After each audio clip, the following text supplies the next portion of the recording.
By the way, congratulations, Jim, for your presentation tonight.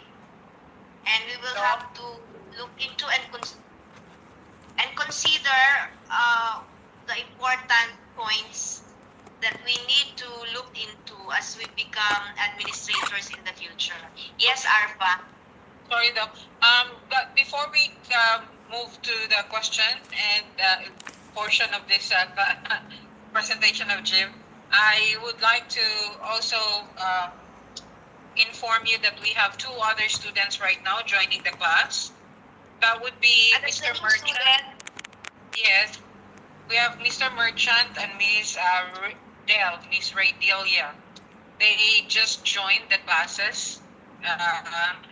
They started joining the classes since this just this weekend, I would say. So Alpha is their first time, yeah, right? It's their yes, first it's time. their first time though. And then Wilbert is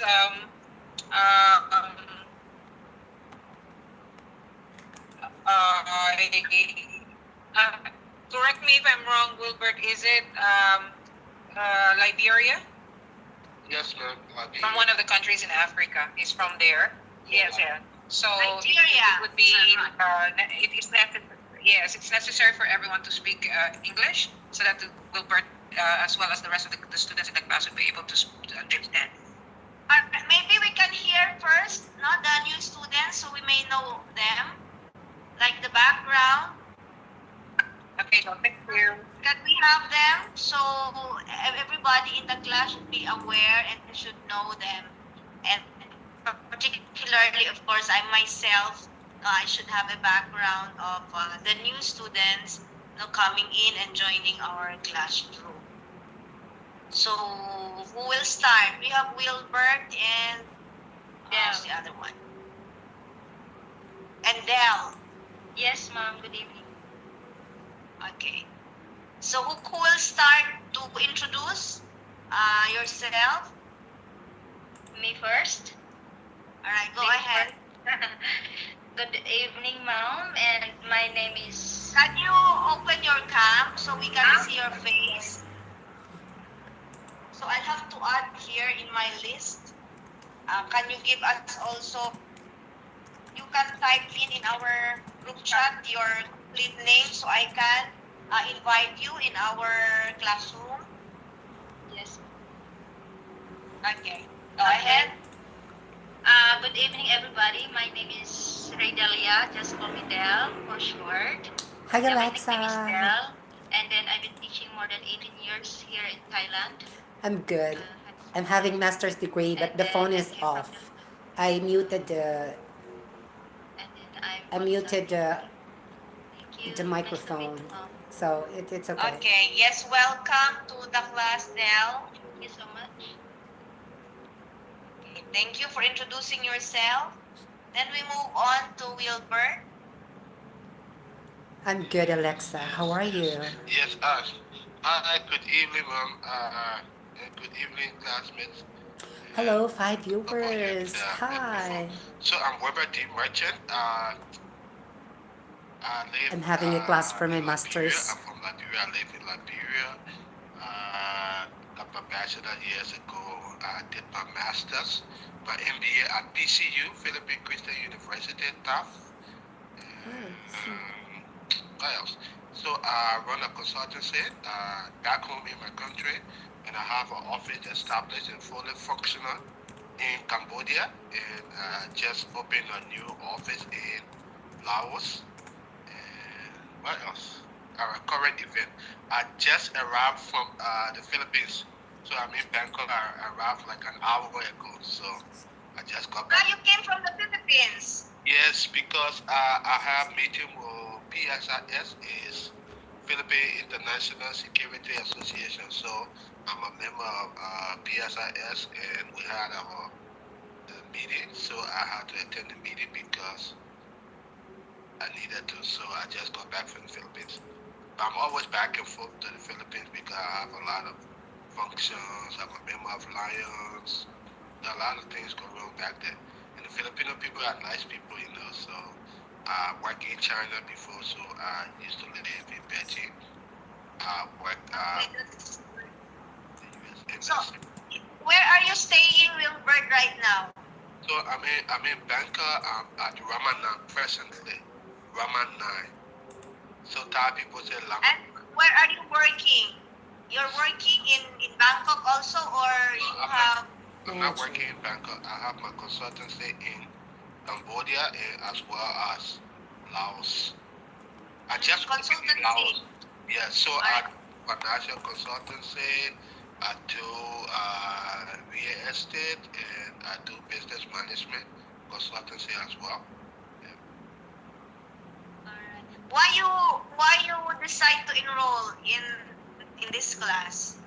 So I just saw this it pop up online like on Facebook a couple of months ago, and I tried chatting, but then my business center could not allow me because I'm also doing an MSc in Cambodia, which is very tedious because the school is accredited by the U.S. By Harvard, and they got another accreditation from the UK. So it's very tedious. You have to be in class. You have to go on campus. So, but I love education. I love kids. So I decided to enroll and started talking with Doc. And then he said, "All right, well, you need to go to Philippines. You need to get this. You need to do that." I said, "That is no issue. I can do all of that." So I love education and decided to enroll in education management. So who knows in the future probably I want to be the education minister. So I do a lot of this education in Liberia. All right. Thank you so much, Wilbert, for sharing us about your background. It's nice to know that, and welcome to our class. The same with Dell. Dell, welcome to our class. Aside from Wilbert and Dell, do we still have more? No, I think we have two new students only. Only two students. Only two. Yes. All right. Okay. So we'll have to go back to the presentation of Jim. Any comments for that? And the focus of this presentation actually is already now in the emotional environment or the psychological environment as well. Before we move on to that, because it's the higher level already when it comes to environmental learning. How do we provide a safe environment for learners?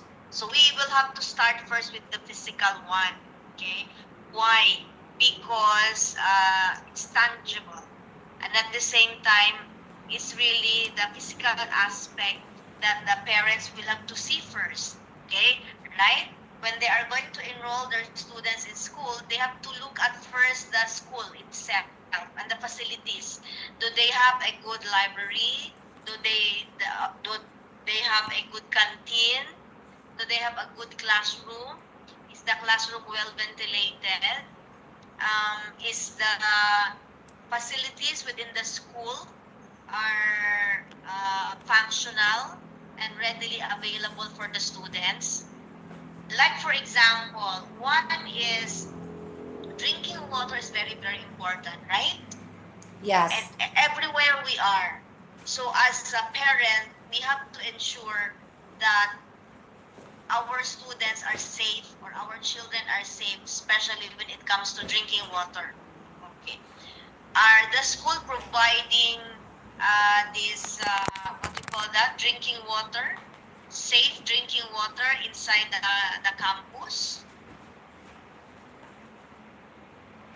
Or the students will have to buy water from the canteen, or they need to bring their own tumbler for their water. Yeah, hello. I would like to share something. Yes, go ahead, Maria. Yeah. Good evening, ma'am. Good evening, everyone. Yes, So in our school, we have a partner, like someone rented like a place where they can sell stuffs like waters and drinks, and also our school has this facility of, how to say, safe water where students can drink anytime.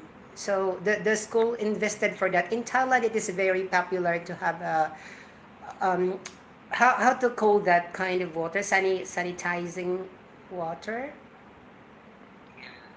What we call that, Sir Jim? In Thailand, they have this I don't know how to call it. Water filter, I water think water filter. filter, water filter. Yeah. A public school, yeah, there's a lot of Yes, I would water. like to put, thank you so much. I would like to put a remark on this. So I don't know if, I don't want to share this to our managers. However, uh, many times I observed that the water is not safe and it's not clean.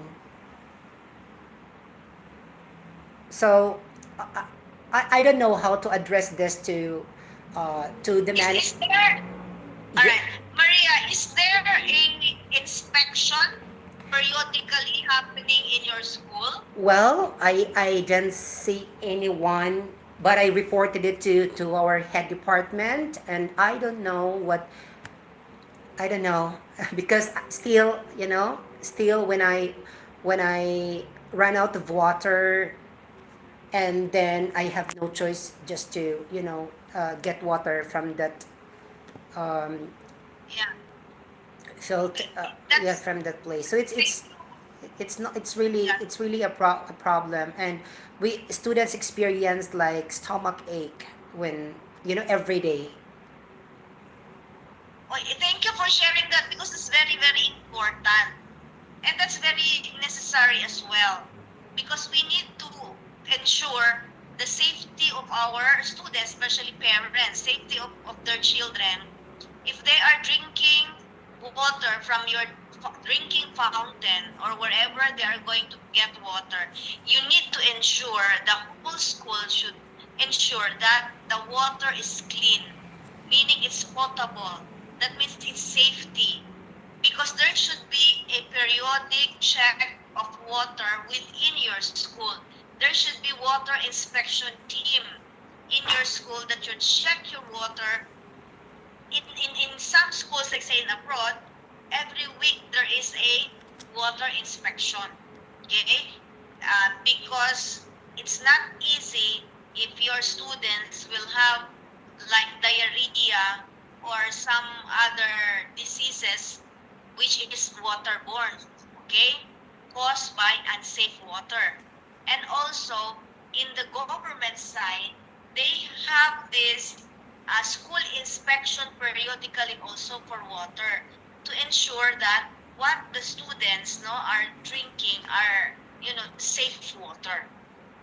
I think you need really to report that in such a way that the water will be tested because if it is contaminated, that will be a big risk and the school can be sued by parents, especially if their children will get sick because of drinking not safe water.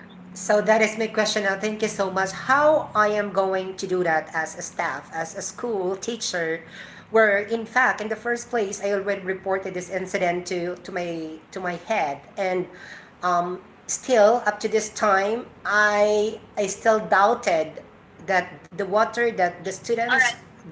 are drinking is not still safe, because I could say something, some object, and you can taste the water if it is really clean or good. So how I am going to address that issue in a very positive way where Maybe first you can get the water, okay, and show them that there are ano ba tawag doon?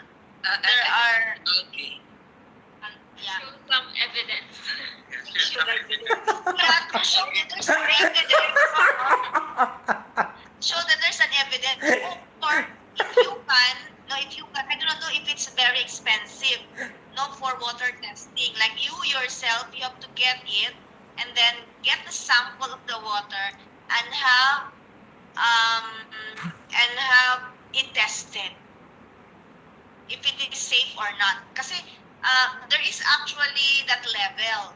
Like maybe some can contain lead, we do not know. No, some can contain bacteria already, or it is higher.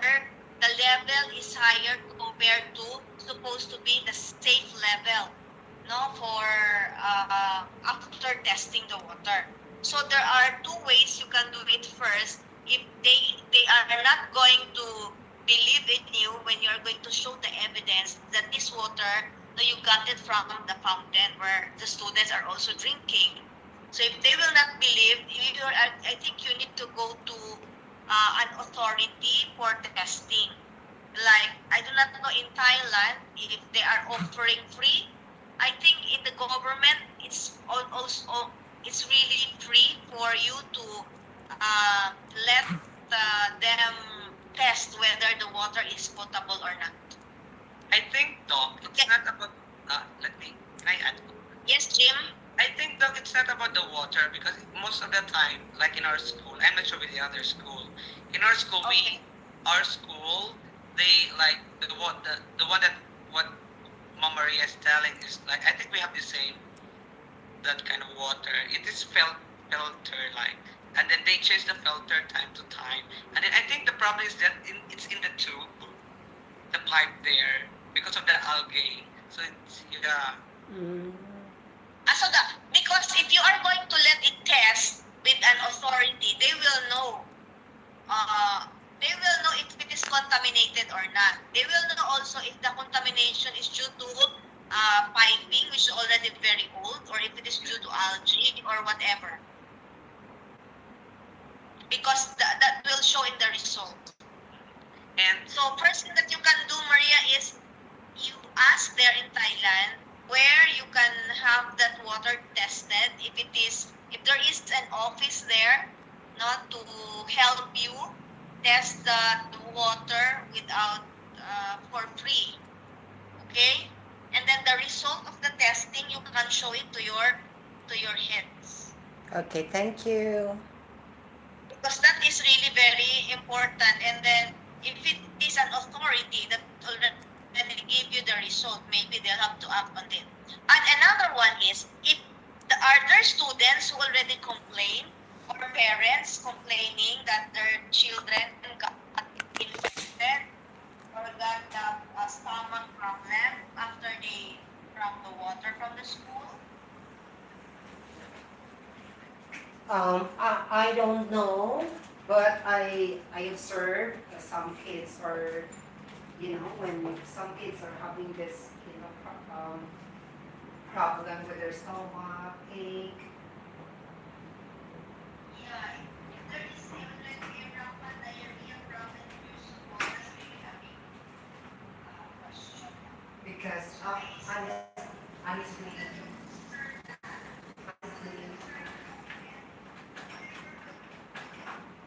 the problem for school is saving